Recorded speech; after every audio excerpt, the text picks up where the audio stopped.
Alright guys, TacticalRab back again today. I hope you're all doing well and enjoying your day so far. The Australian Grand Prix begins next weekend. Everyone wants to know which car is going to be the quickest next time around. Red Bull believe they've got some significant upgrades in the works in terms of weight, might be even saving up to about half a second per lap. Ferrari not too worried about it, but Mercedes certainly got their own problems on the plate to deal with. Very much intrigued your thoughts in the comment section below. Hit the like button if you enjoy. Subscribe if you're new as always. Firstly, of course it's April Fool's Day. That means you see stuff like this. Bottas says he was retiring from racing, gonna focus fully on making my own wine. Thanks for the support. But of course, well, not long after retiring, he was spotted back in the simulator, getting some reps in ahead of next weekend. So, just watch out, be careful. It's the worst day of the year, honestly, on Twitter. Like, there's just so much BS that goes around. It's kind of frustrating. Some of it's funny, most of it's just absolutely pathetic. Now, well, let's talk about the races, because yesterday was confirmed Las Vegas is going to be a race here for 2023. This year, though, it's not in as of yet. Therefore, Sochi still needs a replacement. Lots of questions where that might be. Apparently,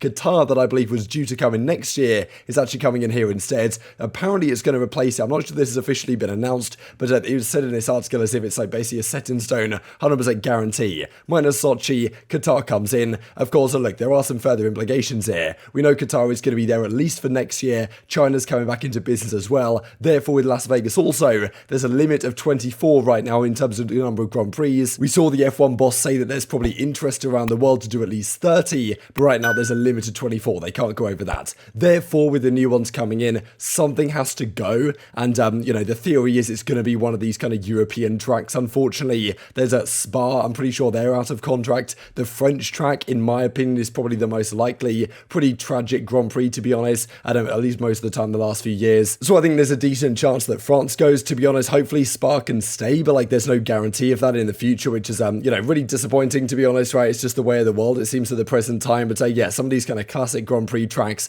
might be on their way out, and a lot of frustrations, really. The fact that there's 3 Grand Prix in the US now, but still Germany doesn't have one, none in Africa, for example, and even some classic tracks kind of being threatened to be removed. So yeah, very difficult times. That might be what happens, but of course it will to be confirmed on that front. This also then, let's talk about the battle right now. Ferrari, Red Bull, Mercedes trying to get in the mix, but it's not going to be easy for them. Leclerc 2.0 say Ferrari. They reckon he's kind of become a different driver this year. He's like a 2.0 version of himself, completely changed his mindset and his mentality to become a championship winning driver. Now, of course, it's not just good enough to be a good driver, you need a good car to go alongside it as well. Certainly Ferrari do have that at the present time. The Red Bull probably have the strongest setup, of course, in Jeddah. Verstappen wins the race, he had the fastest straight line speed at the end of the day, but still the Ferrari looks maybe the more poised car on occasion, and certainly Red Bull feel like there's upgrades they need to do if they want to go back to the top. Now, well, Verstappen apparently is going to get some significant upgrades with potential changes coming through soon, as Helmut Marko points out. Very interesting article right here. He reckons the team, of course, right this year there's a cost cap, right?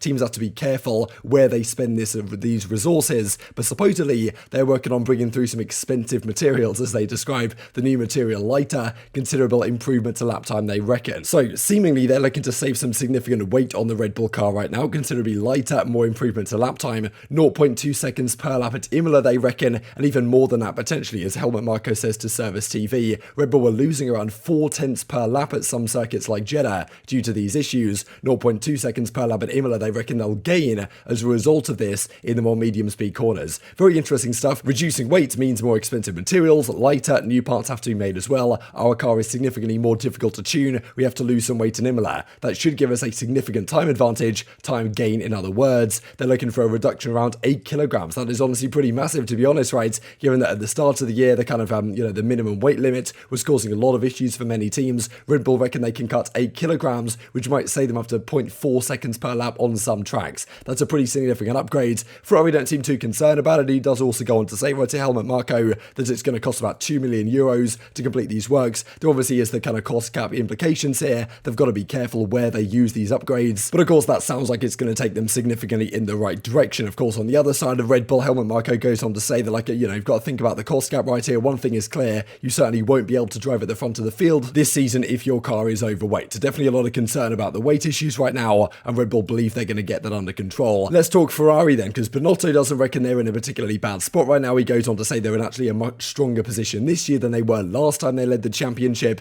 and of course, well, the first time they've led the table since 2018. Pretty remarkable to think about that one. They're in a pretty solid position right now. Of course, look, the last few years they haven't really been able to keep up with this development experiment more. This time, Binotto reckons they're much better positioned. So, Helmut Marko says all these words, the upgrades Red Bull are bringing. Of course, Ferrari have got to be there and thereabouts as well. Mercedes right now are kind of fighting for the back foot because, yes, they want to be able to compete with Ferrari and Red Bull, but like they even have to get to that point first of all, and then it's still potentially a catch-up game to the additional upgrades that the top teams are making. Toto Wolff made his point clear. We're not going to rest until we're back in the mixed, he says. Kind of an honest assessment right here, like that kind of exercise in humility. You guys might have seen that phrase being thrown around. Mercedes reckon they've got one big advantage though that does help them experiment with their car's setup. And what was actually said in kind of the Mercedes debrief a couple of days ago, that they believe that they've got a pretty significant gap right now, yes, between them and the Ferrari and the Red Bulls in front, but also a bit of a margin to the midfield behind. Like they've had some battles with the Haas, of course the Alpines and stuff, but in the race, in fairness, in Jeddah, Russell pretty much drove away from the Alpines and had a pretty solid P5 at the end of the day, with of course the Red Bulls and the Ferraris in front of them. So they believe the midfield is quite significantly behind Mercedes, therefore they're not in the worst spot in the world. They have some maybe margin to kind of experiment right in the race weekends, try things out, just because they're not constantly battling for kind of a position. They can potentially relatively easily and comfortably, at least in theory, didn't happen to Hamilton of course in Jeddah, get P5, P6 every race at least while they're experimenting, and then find out some things that are going to take them back to the top. That I suppose gives them some degree of advantage, but well, it's not the type of advantage they were looking for heading into the season. So many questions about engine, drag, all this type of stuff, but yeah, Red Bull believe they're going to save about 4/10 just off straight weight upgrades. Then the other cars are going to have to follow suit as well in terms of what they do. Of course, will upgrades in addition to just aerodynamics. This other was a pretty incredible image as well, actually, from George Russell Hamilton back in 2010 compared to George Russell Hamilton here in 2022 alongside him. Well, TS of course,